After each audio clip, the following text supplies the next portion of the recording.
सर्वावस्थाङ्गतोऽपि वा यस्मैत् पुण्डरीकाक्षां सबाह्याभ्यान्तरस्यों पुण्डरीकाक्षां पुनातो पुण्डरीकाक्षां पुनातो पुनात् पुनात् पुण्डरीकाक्षां पुनातो त्र्याचमनम् ॐ केशवाय नमः ॐ नारायणाय नमः ॐ माधवाय नमः हस्तौ प्रक्षाल्य ऋषिकेशाय नमः स्वस्ति तुल्यम् ॐ स्वस्ति न इन्द्रो वृषर्वाः स्वस्ति नः पूषा विश्ववेदाः स्वस्ति नस्तार्क्ष्यो अरिष्टनेमिः स्वस्ति नो बृहस्पतिर्दधातु।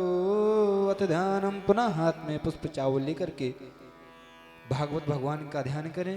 बालकृष्ण भगवान के श्री बांके बिहारी के चरणों में अपना ध्यान करते हुए प्रार्थना करें। ओम ध्येयं सदा परिभवाग्न्यमविष्टदोहं तीर्थास्पदं शिवविरञ्चनुतं शरण्यं भृत्यार्तिहं प्रणतपालभवाब्धिपोतं वन्दे महापुरुषते चरणारविन्दं कृष्णाय वासुदेवाय देवकीनन्दनाय च नन्दगोपकुमाराय गोविन्दाय नमो नमः। ओं पुराणपुरुषोत्तमाय नमः। ध्यानान्त्यक्षपुष्पाणिं समर्पयामि। ओं वृन्दायै तुलसीदेव्यै प्रियायै केशुश्च विष्णुभक्तिप्रदे देवी सत्यवती नमो नमः। वृन्दादेव्यै नमो नमः। ध्यानान्त्यक्षपुष्पाणिं समर्पयामि। बिहारी जी के चरणों में निवेदन कर लें। ओम अपूर्यमाणं अचलप्रतिष्ठं समुद्रमापः प्रविशन्ति यद्वत् तद्वत्त्वकामायं प्रविशन्ति सर्वे सा शान्तिमाप्नोति न कामकामी। ध्यानान्त्यक्षपुष्पाणिं समर्पयामि। ओम गन्धद्वारां दुराधर्षां नित्यपुष्टां करेष्णीं ईश्वरीं सर्वभूतानां तामिहोपपये श्रियं। ओम अक्षताक्षसुरश्रेष्ठा कुङ्कुमाक्ता सुशोभिता मया निवेद्या भक्ता ग्रहाण परमेश्वरा माल्यादीनि सुगंधीनि मालत्यादीनि वे प्रभो मया हृतानि पुष्पाणि पूजार्थं प्रतिगृहीतं सर्वोपचारार्थे गन्धाक्षत पुष्पं समर्पयामि नैवेद्यं निवेदयामि। जो आपने भगवान के सामने नैवेद्य निवेदित किया है उसको प्रार्थना करें। हे मेरे प्रभु, जो हमारी समर्थ है उसके अनुसार हम आपको नैवेद्य निवेदित करें, इसको स्वीकार करें। ऐसा मन में भाव रखते हुए 5 बार जल छोड़ दीजिए, आचमन करा दीजिए। हरि ओम मानाभ्य आसेदंतर्चुंषिणोर्दुहो समोर्तापभ्याम भूमृतसः श्रोत्राद्धा लोकाम अकल्पन्नौम प्राणायशः व्यानाशः उदानाशः समानाशः अपानाशः मध्ये मध्ये पंचाचमन्यम जलम समर्पयामि। मुख सुधारते तांबूलम समर्पयामि। द्रव्य दक्षिणा दक्षिणा चढ़ा दीजिए।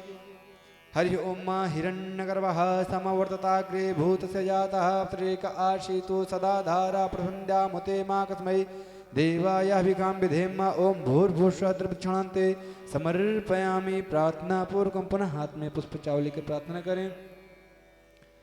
ओम कस्तूरी तिलकं ललाटे पटले वक्षस्थले कौस्तुभं नासाग्रे वरमौक्तुकं करतरे वेणुतरे कङ्कणं सर्वांगे हरिचन्दनं सुललितं कंठे च मुक्तावली।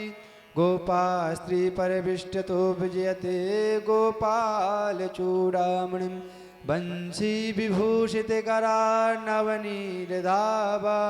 पीताम्बराधरुडबिम्बफलार्धरोष्टा पूर्णेन्दुसुन्दरमुखादरविन्द्रनेत्रात् कृष्णात् परं किमपि त्वमहं न जाने। ओम पुराण पुरुषोत्तमाय नमः। श्री बालकृष्णाय नमः। श्री नंदनंदनाय नमः। प्रार्थना पूर्वकं समर्पयामि। हस्ते जलमादाय सीधे हाथ में जल लें। अन्या पूज्य श्रीमद्भागवत महापुराण पूजनम प्रियंताम नमः छोड़ दीजिए। बोलो श्रीमद्भागवत महापुराण की जय। व्यास पूजन महाराज श्री का पावन पूजन करें।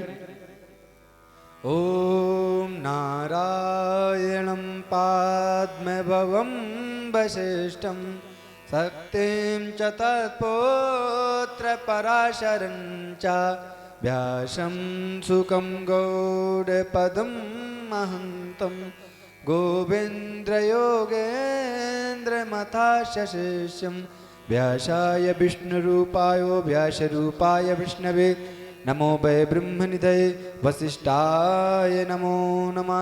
नमो ब्रह्मण्यदेवाय गोब्राह्मण्यहिताय च जगद्धिताय कृष्णाय गोविंदाय नमो नमः। देवाधीनं जगत्सर्वं मंत्राधीनं च देवता ते मंत्रा ब्राह्मणाधीनं तस्मात् ब्राह्मण देवता। नारायणं नमस्कृत्य नरं चैव नरोत्तमं देवीं सरस्वतीं व्यासं ततो जयमुदीरयेत्। बोलो श्रीमद्भागवत महापुराण की। जोर से बोलना है, मन में नहीं बोलना है। आपको इतना बोलना कि आवाज हमारे तक आए। बोलो व्यास जी महाराज की जय, सच्चिदानंद भगवान की जय। और आज थोड़ा समय का अभाव है, उसके पूर्व हमारे जो आदरणीय विष्णु शंकर प्रभु जी उनको हम संचालन के लिए संबोधित करेंगे, तो आप लोग उनको श्रवण करें। श्री राधे। और अब षष्ठम दिवस की कथा का रसपान करने का समय आ चुका है। एक बार मैं सभी भक्तों से, विशेषकर अपनी माताओं बहनों से निवेदन करूंगा कि आज षष्ठम दिवस में सभी को आनंद लेना है। और कथा के विश्राम में रुक्मिणी द्वारकाधीश का मंगल विवाह उत्सव भी बड़े ही धूमधाम से हम सब मिलकर मनाएंगे। लेकिन माताओं बहनों से बारंबार एक ही प्रार्थना है कि अपने जगह से कोई भी खड़ा नहीं होगा। विश्राम के समय की बात कर रहे हैं, समय का तो बड़ा ही अभाव है। सभी को पूजन करने को मिलेगा, लेकिन बाद में कोई अपनी जगह से खड़ा नहीं होगा, एक एक करके आएंगे। बारंबार निवेदन है। और कथा के बाद, आरती के बाद जो पुष्पांजलि करते हैं, आप लोगों के चरणों में निवेदन है कि पुष्पांजलि भी दूर से समर्पण नहीं करना है, वो चरणों में आएगी, उससे दोष लगता है। थोड़ा इतनी देर रुकना है तो 5 मिनट और रुक जाइए, एक एक करके आएंगे और ठाकुर जी के चरणों में समर्पित करना है। बस यही निवेदन बारंबार सभी माताओं बहनों से करना है। किसी का दोष देखने की जरूरत नहीं है, खुद के अंदर देखो कि हम व्यवस्था तो नहीं बिगाड़ रहे हैं, बस हो गया काम।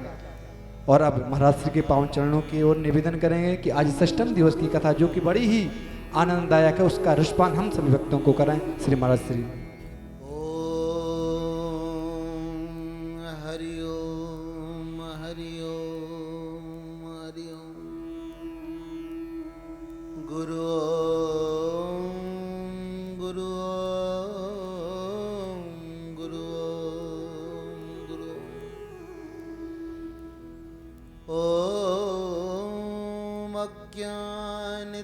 ज्ञानतिमिरान्धस्य ज्ञानञ्जनशलाकया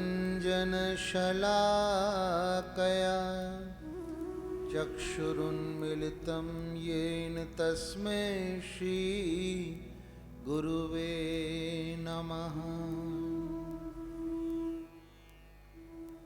ॐ जटिने दण्डिने नित्यं लंबोदर शरीरिणे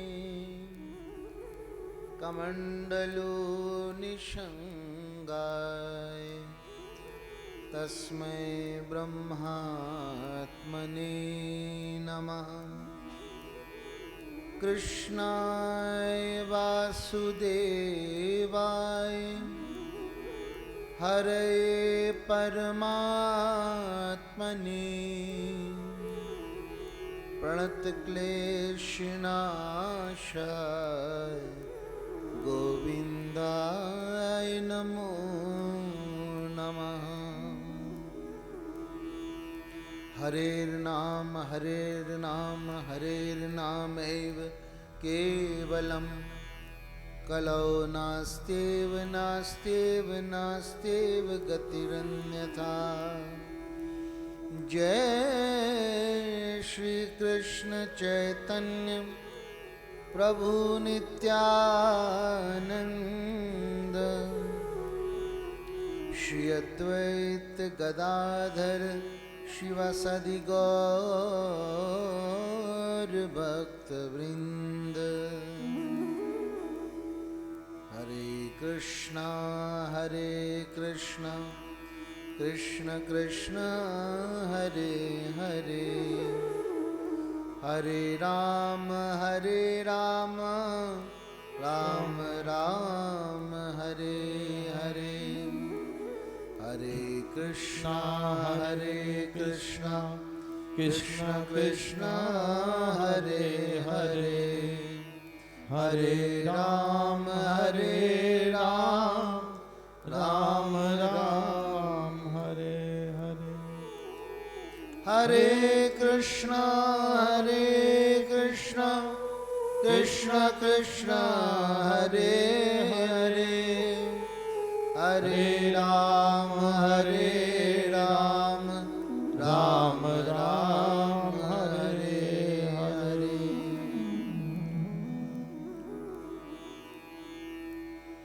श्री कृष्ण गोविंद हरे मुरारे, हे नाथ नारायण वासुदेवा। श्री कृष्ण गोविंद हरे मुरारे, हे नाथ नारायण वासुदेवा। श्री कृष्ण गोविंद हरे मुरारे, हे नाथ नारायण वासुदेवा। श्री कृष्ण गोविंद हरे मुरारे, हे नाथ नारायण वासुदेवा। श्री कृष्ण गोविंद हरे मुरारे, हे नाथ नारायण वासुदेवा। श्री कृष्ण गोविंद हरे मुरारी, हे नाथ नारायण वासुदेवा। हे नाथ नारायण वासुदेवा, हे नाथ नारायण वासुदेवा। हे नाथ नारायण वासुदेवा, हे नाथ नारायण वासुदेवा। हे नाथ नारायण वासुदेवा, हे नाथ नारायण वासुदेवा।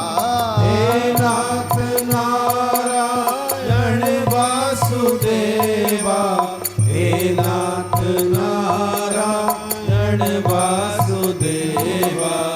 श्री कृष्ण गोविंद हरे मुरारी, हे नाथ नारायण वासुदेवा। श्री कृष्ण गोविंद हरे मुरारी, हे नाथ नारायण वासुदेवा। पित मात स्वामी, पित मात स्वामी सखा हमारे। पित मात स्वामी सखा हमारे, पित मात स्वामी सखा हमारे। पित मात स्वामी सखा हमारे। हे नाथ नारायण वासुदेवा, हे नाथ नारायण वासुदेवा। श्री कृष्ण गोविंद हरे मुरारे, हे नाथ नारायण वासुदेवा। श्री कृष्ण गोविंद हरे मुरारी, हे नाथ नारायण वासुदेवा। हरे कृष्णा कृष्ण कृष्ण हरे हरे, हरे राम राम राम हरे हरे। हरे कृष्ण कृष्ण कृष्ण हरे हरे, हरे राम राम राम हरे हरे। हरे कृष्णा कृष्ण कृष्ण हरे हरे, हरे राम राम राम हरे हरे। हरे कृष्ण कृष्ण कृष्ण हरे हरे, हरे राम राम राम हरे हरे। हरे कृष्णा कृष्ण कृष्ण हरे हरे, हरि बोल। हरे राम राम राम सभी गाएं। हरे कृष्णा कृष्ण कृष्ण हरे हरे हरे राम राम राम हरे हरे हरे कृष्णा कृष्णा कृष्णा हरे हरे हरे राम राम राम हरे हरे हरे कृष्ण कृष्ण कृष्ण हरे हरे हरे राम राम राम हरे हरे हरे कृष्णा कृष्णा कृष्णा हरे हरे हरे राम राम राम हरे हरे हरे कृष्ण कृष्ण कृष्ण हरे हरे हरे राम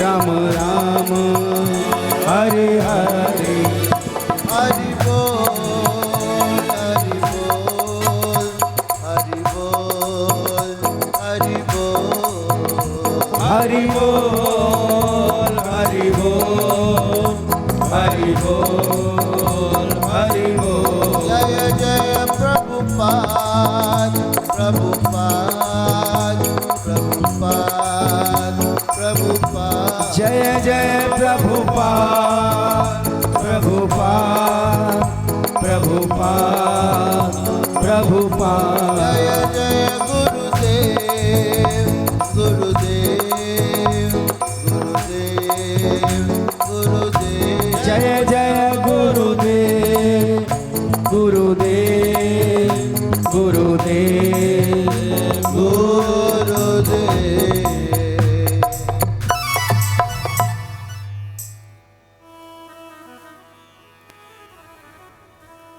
मैं कहूँगा निताई गौर प्रेमानंदे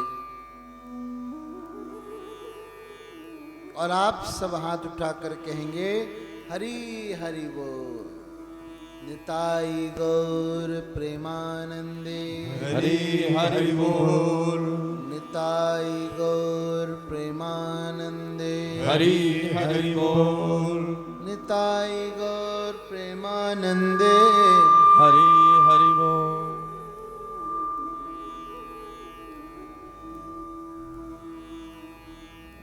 परम पवित्र इस पुरुषोत्तम मास में चल रही इस श्रीमद् भागवत कथा का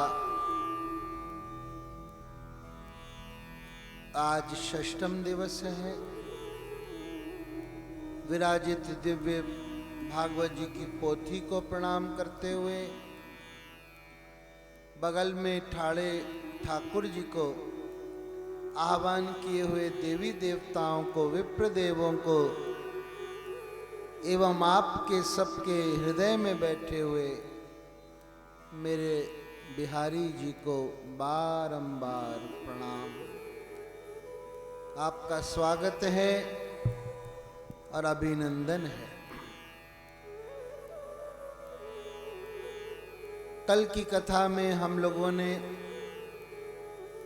गिरिराज जी के पूजन तक की भगवान की बाल लीला सुनी। बहुत सुंदर उत्सव मनाया गया। चौड़े में ही ठाकुर जी को भोग लगाया गया। कोई पर्दा आदि में भोग नहीं लगाते गिरिराज जी, खुलेआम भोग लगाते हैं और खुलेआम प्रसादी ग्रहण करते हैं। और ठाकुर जी तो केवल दृष्टिपात कर कर भोग सामग्री ग्रहण करते हैं, लेकिन गिरिराज जी बाकायदा खाते हैं। भुजा फैला फैलाकर इन्होंने ब्रजवासियों के भोग्य पदार्थ ग्रहण किए।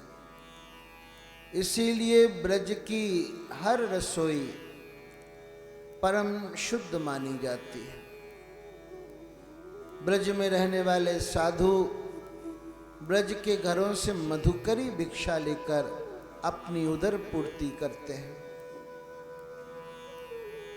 मधुकरी का मतलब जिस प्रकार से मधुमक्खी हर फूल से थोड़ा थोड़ा शहद ग्रहण करती है, उसी प्रकार हर घर से एक रोटी, आधी रोटी, थोड़ी सी सब्जी ग्रहण कर कर साधु लोग भजन करते हैं। भले ही घर का बच्चा खाने लग गया हो, लेकिन रसोई जूठी नहीं मानी जाती। कुछ वर्ष पूर्व हमने बरसाने के पास के एक गांव हाथिया में भागवत कथा की थी। बड़ा आनंद आया था। ब्रजवासियों के बीच तो बात ही कुछ और है।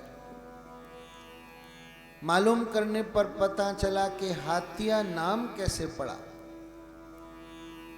जब गिरिराज जी लीला कर रहे थे तो उस समय वहां पर एक वृद्ध भक्त था जिसने गिरिराज जी के भोग के लिए हलवा बना कर रखा था, मगर जाकर उनको समर्पित नहीं कर पा रहा था।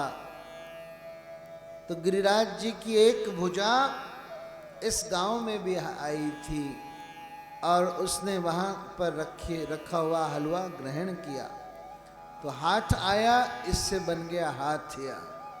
गांव का नाम है हाथिया।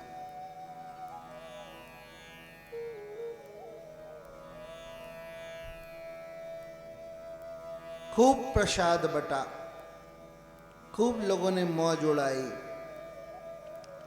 देवी देवता भी अन्नकूट का प्रसाद लेने के लिए आए। नारद जी भी आए। नारद जी ने थोड़ा सा पाया और थोड़ा सा अपनी पोटली में रख लिया कि औरों को बांटेंगे। वही प्रसाद ले जाकर उन्होंने स्वर्ग के राजा इंद्र को भी दिया। इंद्र ने प्रसाद तो पा लिया, फिर पूछने लगा ये प्रसाद कहाँ का है नारद जी? नारद जी ने कहा ये तुम्हारी नाक कटाई का प्रसाद है? हाँ, अब तुम्हें ब्रज में कोई नहीं पूछ रहा। उस वाचाल बालक कृष्ण के कहने पर तुम्हारी पूजा रद्द कर दी गई है। अब तो सब गोवर्धन को पूज रहे हैं वहां। इंद्र को बड़ा क्रोध आया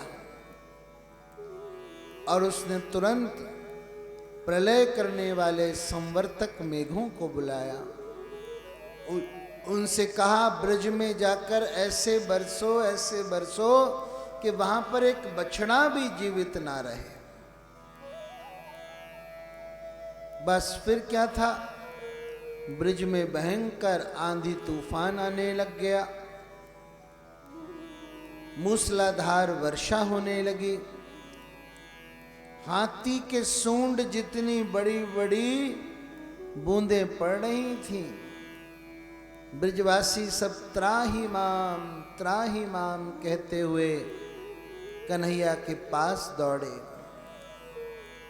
हमारे कन्हैया जी का ये स्वभाव है कि कभी कभी जानबूझकर वो भक्तों को मुसीबत में डालते हैं, और जब मुसीबत में पड़े भक्त उनको पुकारते हैं तो वो पुकार, वो आह इनको बड़ी अच्छी लगती है।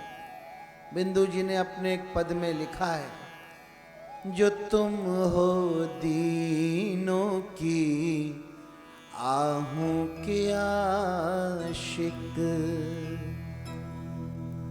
तो आहों का अपनी असर देखना है। कन्हैया तुम्हें एक नजर देखना है। अगर तुम दीनों की आहों के आशिक हो तो हम भी ऐसी आहें भरेंगे कि तुम्हारा सिंहासन डोल जाएगा। ब्रजवासियों की आहें जब कन्हैया के पास पहुंची तो उन्होंने सबको शांत किया। चिंता मत करो, जिसकी हमने पूजा की है वही गिरिराज हमारी रक्षा करेंगे। सबने कहा बताओ तो सही कैसे रक्षा करेंगे?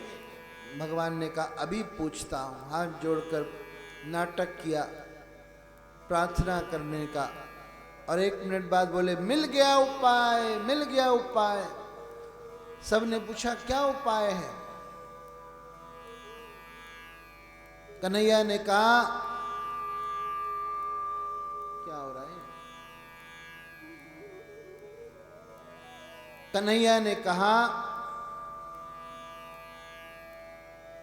गिरिराज जी कह रहे हैं कि बरसात ज्यादा हो तो मुझे ही छाता बनाकर उठा लेना। हाँ, सबने कहा धत्त कन्हैया, ये गिरिराज जी इतने बड़े 7 कोस के छाता बनेंगे? कौन करेगा ये काम? कन्हैया ने कहा मुझे ही जिम्मा दिया गया है। ओहो, तुझे तो कितनी बार हमने हैं कुश्ती में पछाड़ा है, तू उठाएगा गिरिराज? कन्हैया जी ने कहा हाँ देखता हूं, जब कहा है तो जरूर शक्ति देंगे।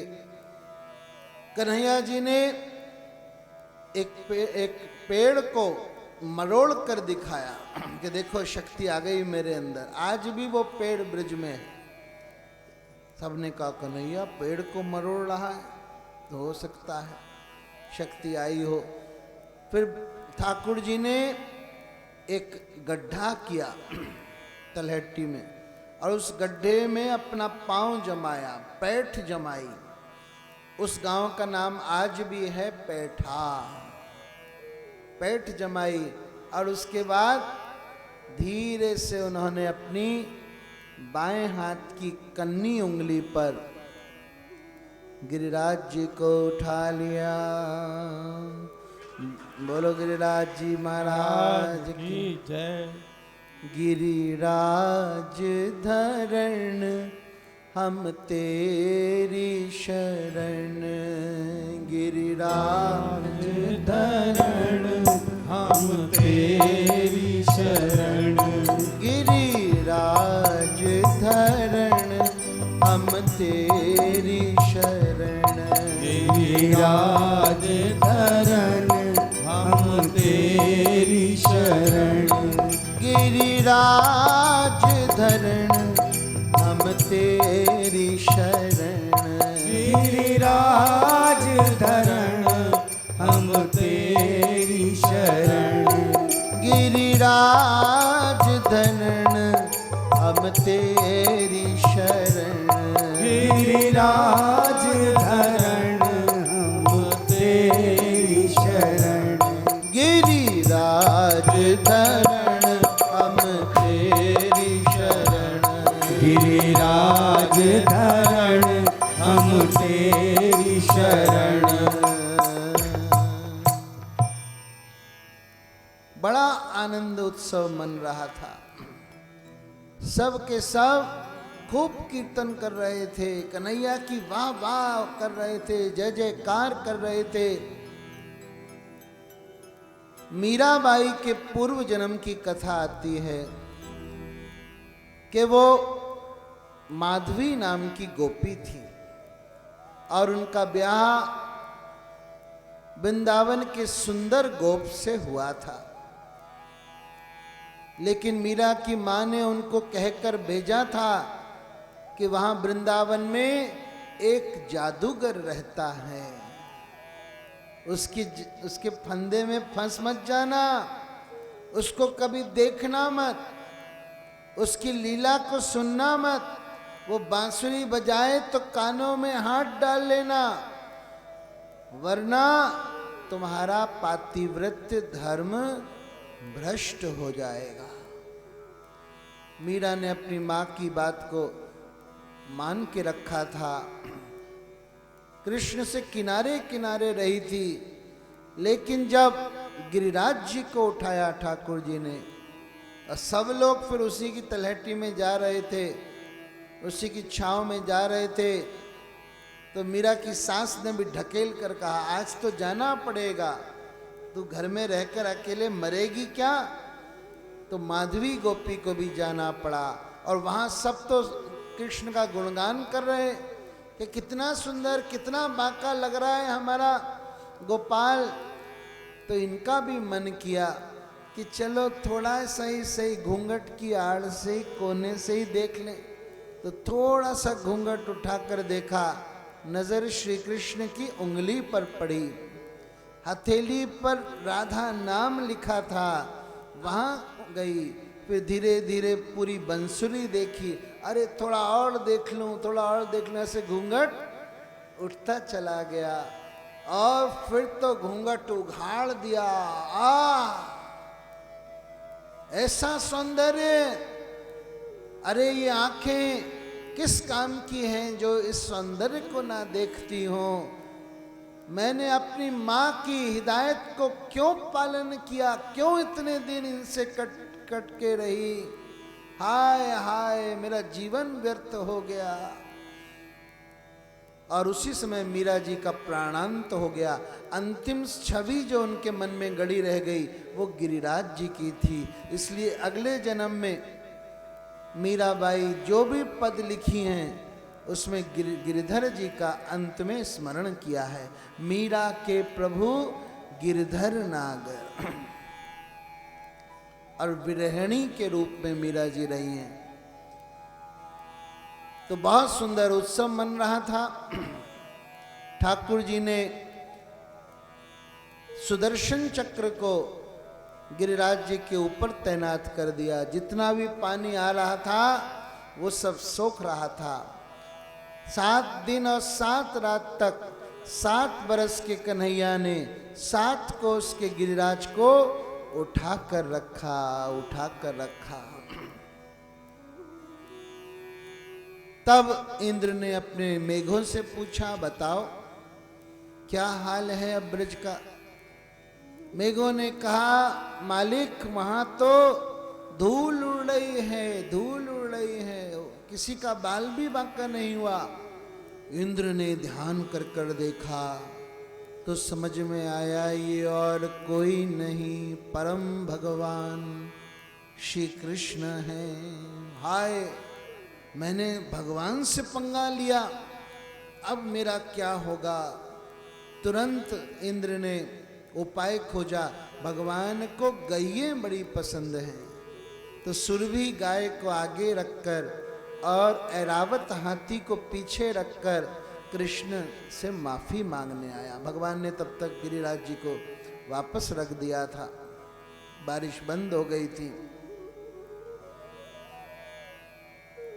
ऐरावत हाथी ने आकाश गंगा के जल से भगवान का अभिषेक किया और ठाकुर जी गैया को देखकर पहले ही शांत हो गए।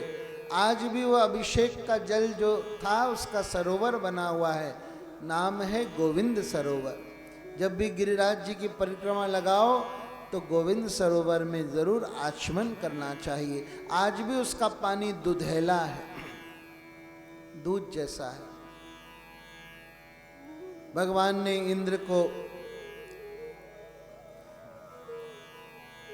आज्ञा दी कि जाओ, अब तुम अपने पद पर जाकर स्थित हो और आगे से कभी अभिमान मत करना, झूठा स्वामी बनने का स्वांग मत रचाना, अपनी औकात में रहना। देखो, ब्रह्मा जी ने भी भगवान का अपराध किया था और इंद्र ने भी किया। ब्रह्मा जी ने 40 श्लोकों में स्तुति की थी, भगवान ने कोई जवाब नहीं दिया। इंद्र ने केवल 12 श्लोकों में स्तुति की, लेकिन भगवान ने उससे बात भी की और आशीर्वाद भी दिया। बताओ क्यों? पहली बात तो ब्रह्मा जी ने जो अपराध किया था उससे भगवान के भक्त भगवान से दूर हुए थे, जबकि इंद्र ने जो अपराध किया उससे भगवान के भक्त भगवान के करीब आए। दूसरी बात है कि ब्रह्मा का पद बहुत ऊंचा है। ब्रह्मा के एक दिन में 14 इंद्र बदल जाते हैं, तो इंद्र का पद तो बहुत छोटा सा है। छोटा अधिकारी कोई गलती करे तो ओके, माफ कर दो, लेकिन बड़ा अधिकारी जब गलती करे तो वो दंड का पात्र होता है। सारे ग्वाल बाल कन्हैया के पास आए। कन्हैया कन्हैया, अब बता तूने ये अद्भुत चमत्कार किया कैसे? है, सच्ची सच्ची बता, हम काऊ से नहीं कहेंगे। भगवान ने कहा बताऊं, गिरिराज जी ने मुझे एक मंत्र दिया था कि इस मंत्र को जपते हुए तुम जिसकी ओर भी देखोगे उसकी शक्ति तुम्हारे अंदर समा जाएगी।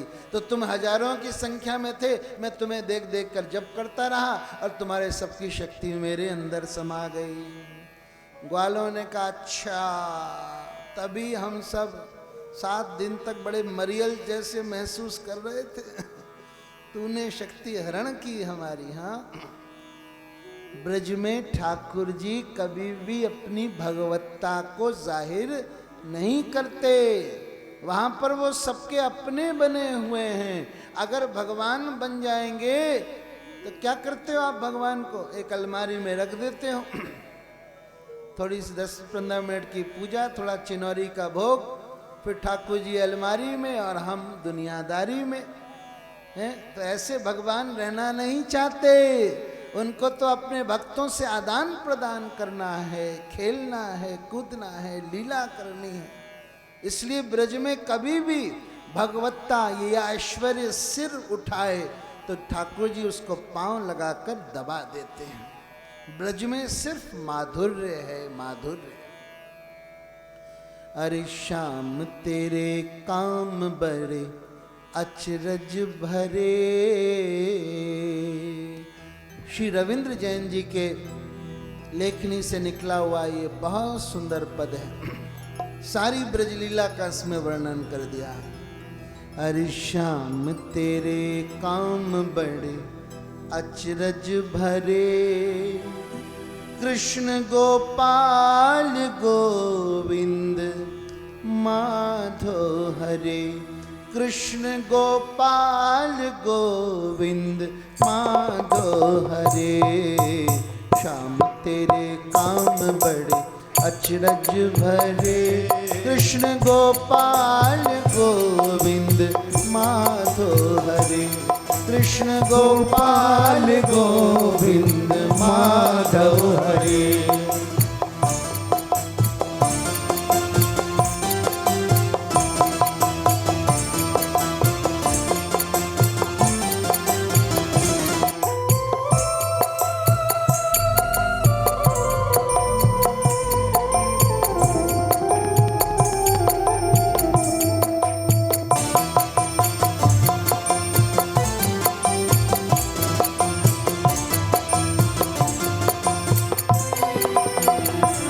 नाथ तू तो जन्म का चोर है, तेरी लीला का और न छोर है। आधी रात को चोरी चोरी बंदी गृह में आया, चोरी चुपके सबसे छुपके गोकुल धाम को धाया। अपने ही घर चोरी करके माखन तूने खाया, और फिर माँ चोरी करना सारे ग्वालों को सिखलाया। ओ जी हो जमुना के तट पे सखियों के तूने चीर चुराए, प्रीत बढ़ाई छलिया तूने प्रेम की गाली खाए। सखियों ने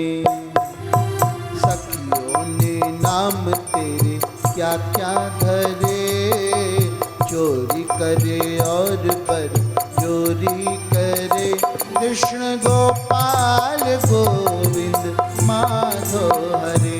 कृष्ण गोपाल गोविंद माधो हरे। काम तेरे काम बड़े अचरज भरे।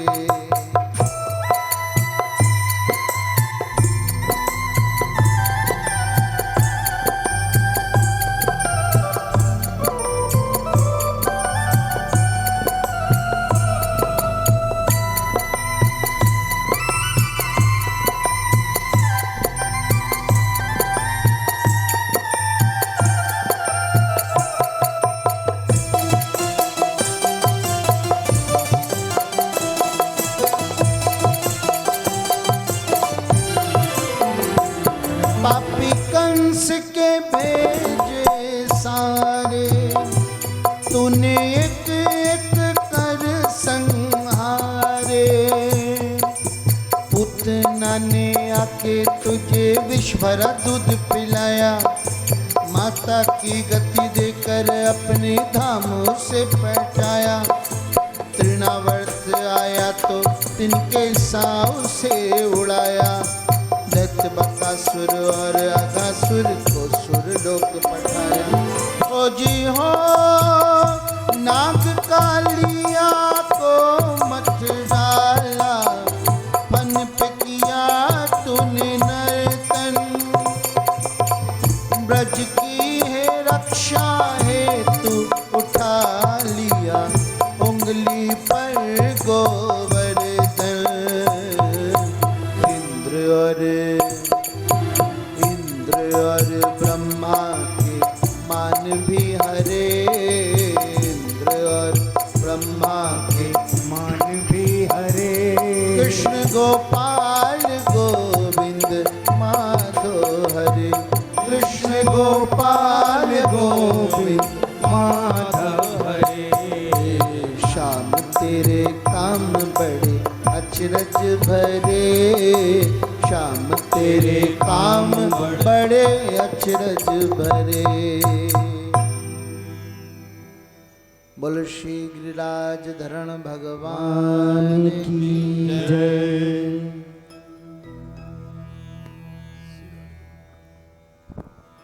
नंद बाबा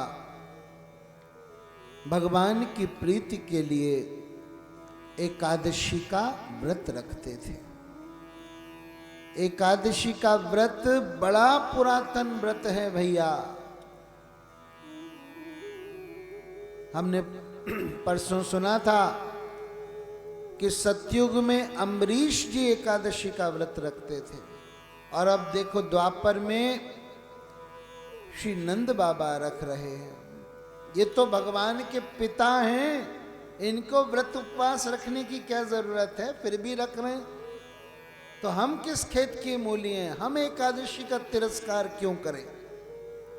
किसी भी सनातनी व्यक्ति को एकादशी अवश्य रखनी चाहिए,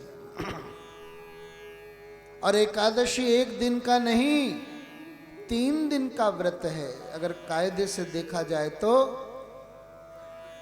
एक दिन पहले दशमी के दिन एक बार भोजन करना होता है। एकादशी वाले दिन भोजन बिल्कुल खत्म, निराहार रहना चाहिए, निर्जला व्रत करना चाहिए, और रात में जागरण करना चाहिए। अब दिन भर कुछ खाओगे पियोगे नहीं तो रात में तो स्वयं ही नींद नहीं आएगी, पेट में चूहे दौड़ेंगे।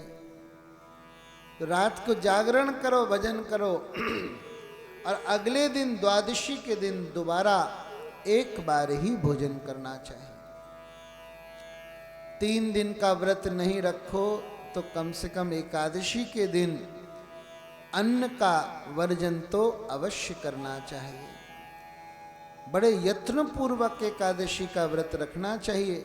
चैतन्य महाप्रभु कहते थे, माधव तिथि भक्ति जननी यतने पालन करी, कि ये माधव की तिथि है, भक्ति की जननी है एकादशी।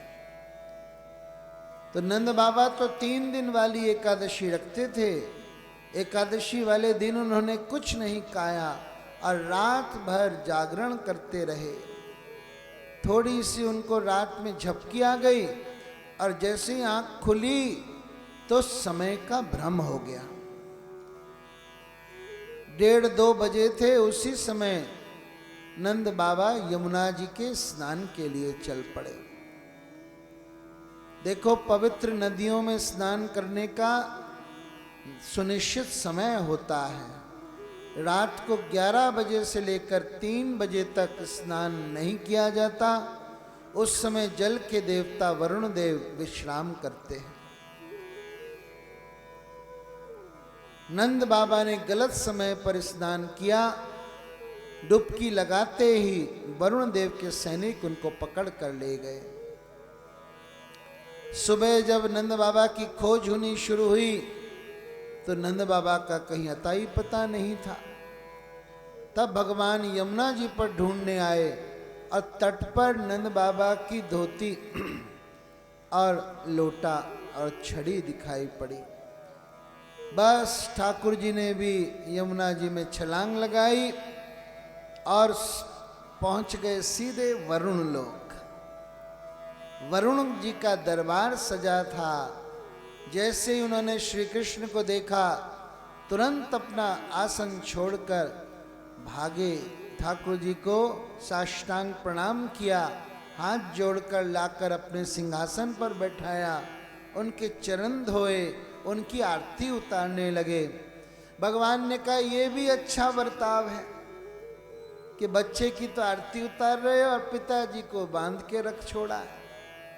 वरुण जी ने कहा कौन पिता, कहाँ? कहने लगे देखो ये खंबे से बंधे खड़े। अरे बाप रे, किसने बांधा इनको, कहां से लाया गया है? सैनिकों ने कहा गलत समय पर स्नान कर रहे थे। अरे छोड़ो छोड़ो इनको, और समानांतर आसन पर उनको बैठाया, खूब आवभगत की। और वरुण जी ने कहा प्रभु अब आपको कभी मेरी जरूरत पड़े तो आने की आवश्यकता नहीं है, प्रभु मुझको ही बुला लेना अपने पास, मैं तो आपका गुलाम हूं। बाबा और कन्हैया दोनों यमुना जी में से निकले और इनके कपड़े भी गीले नहीं हुए थे।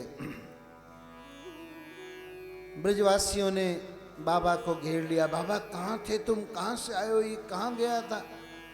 अरे बाप रे, आज तो हमने इसकी बहुत ऐश्वर्य की लीला देखी, हमें याद आ गया गर्गाचार्य जी ने इसके बारे में बताया था कि इन गुणों में नारायण के समान होगा। अरे वरुण देव की न जाने कौन सी रिश्तेदारी इससे निकल पड़ी, बड़ा सम्मान किया उन्होंने इसका, बड़ा आदर किया। अब तो सारे छोटे छोटे ग्वाल बालों ने भी कन्हैया को घेर लिया और पूछने लगे बता ये कैसे संभव हुआ, क्या रिश्ता लगता है तेरा वरुण देव से? अवश्य ही तू कोई देवता है या भगवान है, सच्ची सच्ची बता, नहीं तो बहुत मार लगाएंगे। कन्हैया ने कहा तुम बार बार मेरे पीछे क्यों पड़ जाते हो, भगवान हो भगवान हो। नहीं हूं मैं भगवान। अच्छा अगर मैं भगवान हुआ भी सही तो तुम्हें भगवान से काम क्या है ये बताओ। ग्वालों ने कहा भैया और तो कछु काम ना है, एक काम छोटा सा ये है कि हमें भगवान का वैकुंठ देखने की बड़ी इच्छा है, बड़ा नाम सुना है, बड़ी बड़ाई सुनी है उसकी। कन्हैया जी ने कहा बस इतना सा काम है, वो तुम्हारा मैं कर दूंगा। अच्छा वैकुंठ दिखा देगो? हाँ दिखा दूंगा। चलो सबके सब ब्रह्म कुंड में चलो। सारे ग्वाल वालों को लेकर ब्रह्म कुंड में गए और कहा कि कूद जाओ इसमें। ग्वालों ने कहा भैया हमें वैकुंठ देखना है, यमलोक नहीं, इतना गहरा पानी है इसमें कूदने को कह रहा है। कन्हैया ने कहा मैं भी पीछे पीछे आ रहा हूं, तुम चिंता मत करो, साथ में ही हूं। अच्छा भैया, तब कूद जाते हैं। सारे ग्वाल बाल ब्रह्म कुंड में कूद गए और सीधे अगले क्षण पहुंच गए वैकुंठ लोक। चारों ओर सुगंधित वायु बह रही है। आपने तो इस जलाशय एरिया को एयर कंडीशन कर रखा है, वहां पूरा समा ही एयर कंडीशनड है, मानो चांदी और सोने को पीस कर बिछा दिया गया हो, ऐसी धूल है। बड़ी बड़ी मणियों से बनी, रत्नों से बनी हुई अट्टालिकाएं हैं। चार चार हाथ वाले लोग इधर से उधर, उधर से इधर, इधर से उधर आवागमन कर रहे हैं। ग्वाल वालों ने एक को रोककर पूछा भैया कन्हैया का पता बता सकोगे? राम राम, कन्हैया लापता हो गया है। उस व्यक्ति ने कहा डोंट टॉक। ग्वालों ने कहा यहाँ की भाषा हो सकता है दूसरी हो, राम राम नहीं तो राधे राधे समझेंगे। दूसरे को पकड़ा, भैया राधे राधे। उसने भी कहा अरे कहीं यहाँ पर और कोई भाषा तो नहीं है, हाय हाय तो नहीं। राधे राधे, हाय हाय, ऐसे भी लोग करते हैं। एक ने कहा भैया लगता है यहाँ मौन की ही भाषा है, सब इशारों में बात करते हैं, कोई हमारी बात ही नहीं समझ पा रहा। अब कन्हैया को कहाँ ढूंढे, उसने तो कहा था साथ ही आ रहा है। तभी एक ग्वाल की नजर पड़ी समुंदर की ओर। समुंदर में एक नाग की शैया पर श्री कृष्ण विष्णु रूप बैठे थे, लेटे थे। ग्वाल बाल ने कहा ओ मिल गया कन्हैया, मिल गया। सरपट दौड़ लगाकर सब वहां पहुंचे, लेकिन वहां पहुंचने से पहले ही दो सैनिकों ने आकर त्रिशूल गड़ा दिया। उन्होंने कहा आगे जाना संभव नहीं हो पाएगा, यहीं पर जो सामग्री रखनी है यहीं रखो, जो प्रणाम करना है यहीं करो, जो बात करनी है यहीं करो। ग्वालों ने कहा अरे तुम्हें पता नहीं, ये हमारा मित्र है, हम तो इसके साथ खेलते कूदते हैं। पहरेदारों ने कहा बिल्कुल नहीं, बड़े बड़े देवी देवता इंद्र और शिव ब्रह्मा भी आते हैं तो यहीं तक उनकी पहुंच है। अब तो ग्वाल बाल कसमसा रहे, सामने कन्हैया है लेकिन उसके पास नहीं पहुंच पा रहे हैं। अंदर से उनकी आवाज निकली, कन्हैया हमें नहीं रहना ऐसी जगह पर, बुला ले मुझे वापस, बुला ले हमको वापस। आकाशवाणी हुई, आंख बंद करो। आंख बंद की और अगले ही क्षण ब्रह्म कुंड में घुटने घुटने जल जितने अपने आप को खड़ा हुआ पाया। कन्हैया मुडेर पर खड़ा था, हंस रहा था, देखा है वैकुंठ, एक एक को हाथ पकड़कर बाहर निकाला, कैसा लगा वैकुंठ? ग्वाल वालों ने कहा एकदम थर्ड क्लास, एकदम कंडम। अरे वैकुंठ के लिए ऐसा कह रहे हो? हाँ कन्हैया, जहां पर तू नहीं है वहां पर हमें कोई सुख नहीं है। यहाँ पर देख हम तेरे साथ खेलते हैं, गुत्थम गुत्था हो जाते हैं, अपने झूठा तुझे खिला देते हैं, और वहां तो तेरे पास पहुंचने तक का मार्ग नहीं था, सैनिकों ने रोक कर रखा। ऐसा वैकुंठ हमारे किसी काम का नहीं है, नहीं है। देखो भाई, शास्त्र में वर्णित है कि नारायण का जो वैकुंठ है वहां पर भय और आदर की पूजा है। वहां पर डर के रहो, जैसे कहते हैं ना भगवान से डरो, fear God, I am a God fearing person, ऐसे लोग कहते हैं। तो वो डर कर भगवान से संबंध रखने वाली जगह है, आदर पूर्वक भगवान से मिलने वाली जगह है। वहां पर ब्रज जैसा अपनापन नहीं है। ब्रज में जो नजदीकियां हैं, ब्रज में जो सब भगवान को अपना मानते हैं, वैसा वैकुंठ में नहीं है भाई। इसीलिए परमानंद स्वामी जी ने एक बहुत सुंदर पद लिखा है, आइए हम सब उसका आस्वादन करें। का करूं वैकुंठ जाय, का करूं वैकुंठ जाय, का करूं वैकुंठ जाय,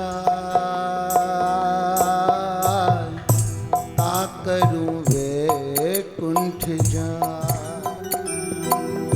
जहाँ नहीं नंद, जहाँ न यशोदा, जहाँ नहीं गोकुल गाय, ओ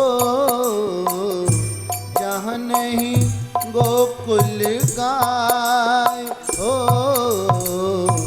का करूं वैकुंठ जाय, का करूं वैकुंठ जाय।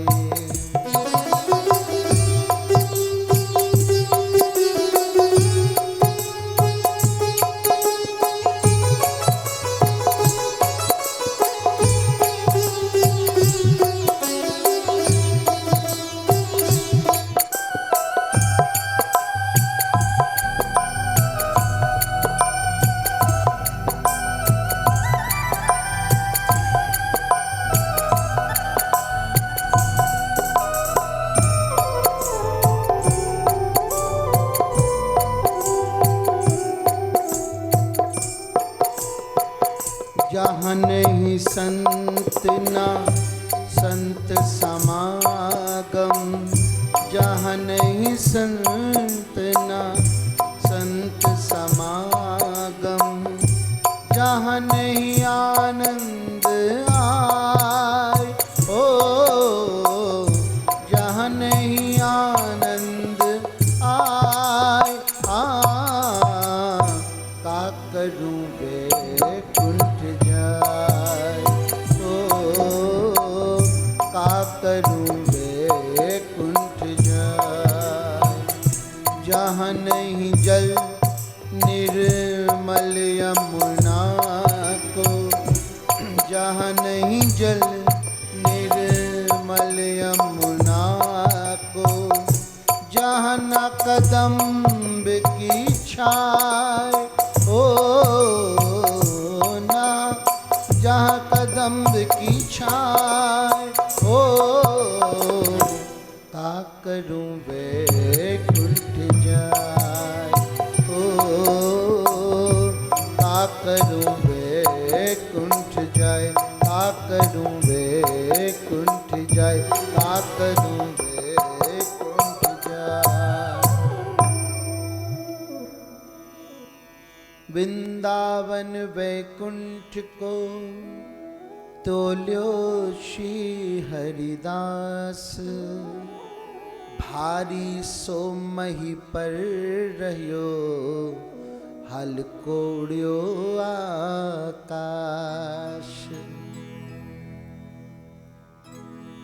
हरिदास जी ने वैकुंठ और वृंदावन को तोला तो जो भारी था तो जमीन पर ही रह गया और जो हल्का था वो आकाश में उड़ गया। हमारा वृंदावन भारी है, इसके मुकाबले वैकुंठ हल्का है, तुच्छ है। वृंदावन वासी कभी भी वैकुंठ जाने की इच्छा नहीं करते, क्योंकि वहां पर जो नारायण विराजमान है वो श्री कृष्ण की ही विलास मूर्ति है। Narayan is the official form of Lord. जैसे एक ही न्यायाधीश अलग अलग रुख में होता है, जब वो अपने ऑफिस में होता है तो सभी डर कर नीचे बैठते हैं, वो ऑर्डर ऑर्डर ऑर्डर कहता है। लेकिन उसी न्यायाधीश को उसके घर में जाकर देखो तो उसका छोटा सा पोता उसको घोड़ा बना रहा होता है। चल मेरे घोड़े टिक टिक टिक हैं।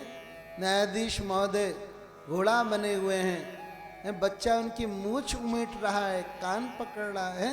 ये घर का माहौल है एक ही भगवान। ध्यान दें, नारायण और कृष्ण दो विभिन्न भगवान नहीं हैं, एक ही भगवान है। नारायण मानो भगवान ऑफिस में है और कृष्ण मानो भगवान घर पर है। तो जब हमें घर प्राप्त है तो फिर ऑफिस में जाने की क्या जरूरत है। जो लाड़ दुलार घर में मिलता है, जो अपनापन घर में मिलता है, वो ऑफिस में नहीं मिल सकता। और अब भगवान की सबसे सुंदर और सबसे ऊपर की लीला, जिसको कहते हैं रास लीला। ये रास लीला सुनने के ना तो हम अधिकारी हैं और ना हम बोलने के अधिकारी हैं, क्योंकि कृष्ण और गोपियों को हम पुरुष और स्त्री माने बैठे हैं। हमारे दृष्टिकोण में अभी दोष है। श्री कृष्ण कोई पुरुष नहीं है, श्री कृष्ण एकमात्र परम पुरुष हैं। याद कीजिए वो वृतांत, जब मीरा जी वृंदावन में जीव गोस्वामी जी से मिलने गई थी। जीव गोस्वामी जी स्त्री का दर्शन नहीं करते थे, उन्होंने कहा मैं नहीं मिलूंगा। तो मीरा ने क्या कहा? मीरा ने कहा यहाँ ब्रजमंडल में तो कृष्ण के अलावा कोई दूसरा पुरुष है ही नहीं, ये दूसरा कहां से आ गया, मुझे तो खबर ही नहीं लगी। तब जीव गोस्वामी ने सुना, कहने लगे ओ ऐसा उद्गार व्यक्त करने वाली तो शायद कोई गोपी ही हो सकती है, किसी गोपी का अवतार हो गया लगता है। और फिर दौड़ कर वो मीरा जी से मिले हैं, जैसे पिता और पुत्री मिलते हैं ऐसे आपस में गले मिले। तो भगवान परम पुरुष हैं। जितने भी अलग अलग जीव जंतु हैं, भले ही वो स्त्री शरीर में हो या पुरुष शरीर में हो, लेकिन भोक्ता केवल भगवान हैं। हमारे वृंदावन में एक मित्र हैं, सखी भाव में रहते हैं, और बांके बिहारी के जो कपड़े होते हैं ना वो सिलते हैं, पोशाक। उनका नाम है पुरुषोत्तम सखी जी महाराज। उन्होंने हमसे कहा कि जब आप कृष्ण को परम पुरुष के रूप में बताया करो तो प्रमाण भी दिया करो, प्रमाण भी है शास्त्र में। तो उन्होंने हमको बताया कि श्री कृष्ण की जो छाती है ना, उसमें स्तन का निशान नहीं है। पुराने जो गीता प्रेस के आप फोटो देखेंगे, उसमें कृष्ण की छाती सपाट है, उसमें काला निशान नहीं है। वरना आजकल डॉक्टरी विद्या से पुरुष को भी स्त्री बना दिया जाता है, आपने सुना होगा। कुछ विशेष प्रकार के हार्मोन देकर और कैसे भी छाती का उभार दिया जाता है, सेक्स ट्रांसफॉर्मेशन हो जाता है। लेकिन भगवान के तो छाती में स्तन है ही नहीं, उनका स्तन कभी उभार नहीं जा सकता, वो कभी स्त्री नहीं बन सकते, वो एकमात्र परम पुरुष हैं, मर्द हैं। और हमने सुना है पृथ्वीराज चौहान जी के भी छाती पर स्तन का निशान नहीं था। तो ऐसे भगवान श्री कृष्ण हैं, और गोपियां कोई स्त्रियां नहीं हैं। हमारे वृंदावन में कई सारे पुरुष हैं जो गोपी भाव की, सखी भाव की साधना करते हैं। सरस किशोरी जी महाराज, कितने सुंदर उनके पद हैं। वो कोई स्त्री नहीं थे, वो पुरुष थे।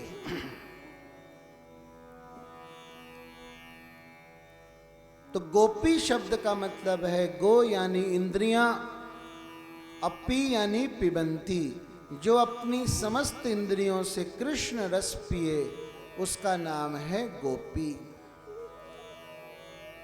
कृष्ण और गोपियों के बीच की जो रास लीला है, ये जीवों और भगवान के बीच की लीला है। जिन गोपियों ने भगवान को वर रूप में प्राप्त करने के लिए 1 महीने का उपवास रखा था और भगवान ने जिनका चीर हरण किया था, वही गोपियां अब इस रास में सम्मिलित होने की अधिकारिणी बनी हुई हैं। भगवान अपि तारात्रि शरदुत्फुल्ल मल्लिका वीक्षरन्तुम मनश्चक्रे योग मायामुपाश्रिता। शरद पूर्णिमा की रात को 12 बजे से थोड़ी देर पहले भगवान दौड़कर जंगल के बीचों बीच वट वृक्ष के नीचे पहुंचे। आज भी वृंदावन में वो वंशी वट है, और वहां उन्होंने अपना पीतांबर बिछा दिया और बंसी को उसके ऊपर पधराया। खुद घुटनों के बल बैठकर हाथ जोड़कर बंसी से कहने लगे, बंसी आज तक मैंने तेरी सेवा की है। बंसी ने कहा, है प्रभु आपने मेरी सेवा की? हाँ बिल्कुल, देख जब मैं तुझे बजाता था तो तेरा मुंह मेरे होंठ रूपी गद्दे पर रहता था, मेरा जो नाक के नीचे का मोती है वो तेरा छत्र बना रहता था, और मेरी पलकें तुझको पंखा झलती थी,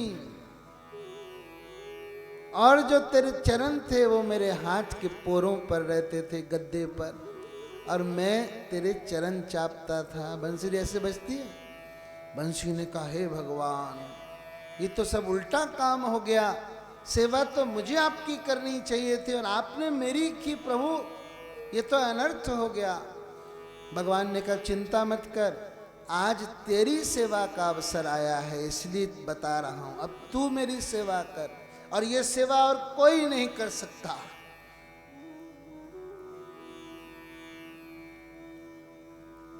हमारे ब्रज में बंसी का अवतार भी हुआ है।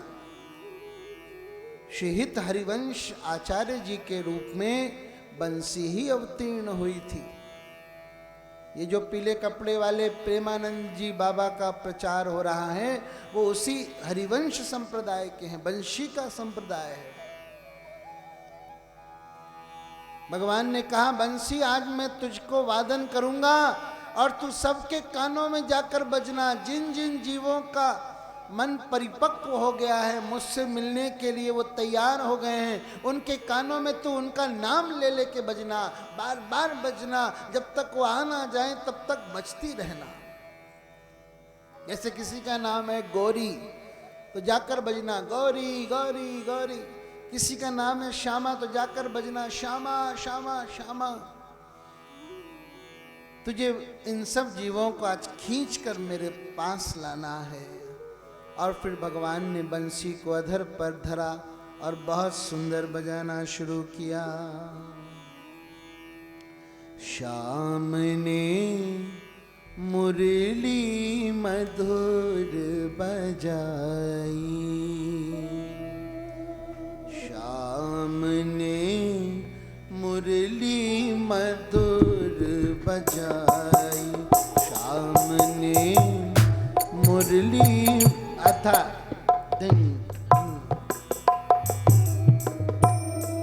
श्याम ने मुरली मधुर बजाई, श्याम ने मुरली मधुर बजाई।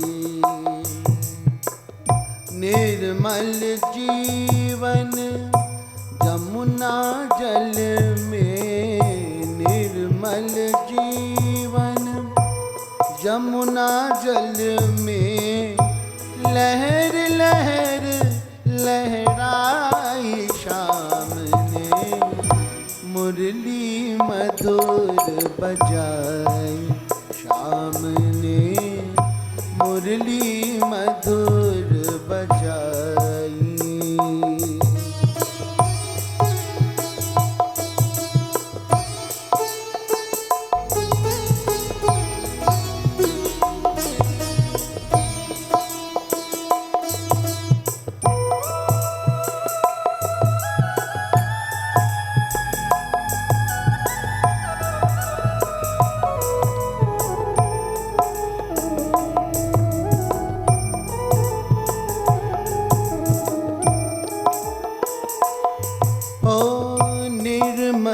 गगन पवन निर्मल है, निर्मल धरती कांचल है, निर्मल धरती कांचल है, निर्मल है तन निर्मल है मन, निर्मल है तन निर्मल है मन, निर्मल रस की रास रचाई, मुरली मधुर बजाई, श्याम ने मुरली मधुर बजाई।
निर्मल स्वर में वेणु पुकारी, विशुद्ध सुने वृषभानु दुलारी। निर्मल लोचन निर्मल चितवन, निर्मल लोचन निर्मल चितवन, मन में निर्मल लगन लगाई, मुरली मधुर बजाई, श्याम ने मुरली मधुर बजाई, श्याम ने मुरली मधुर बजाई, श्याम ने मुरली मधुर बजाई। बोलो मुरली वाले की जय। अब कैसे बजी ये मुरली? घर में गोपियां अलग अलग कार्यों में व्यस्त थीं। मुरली ने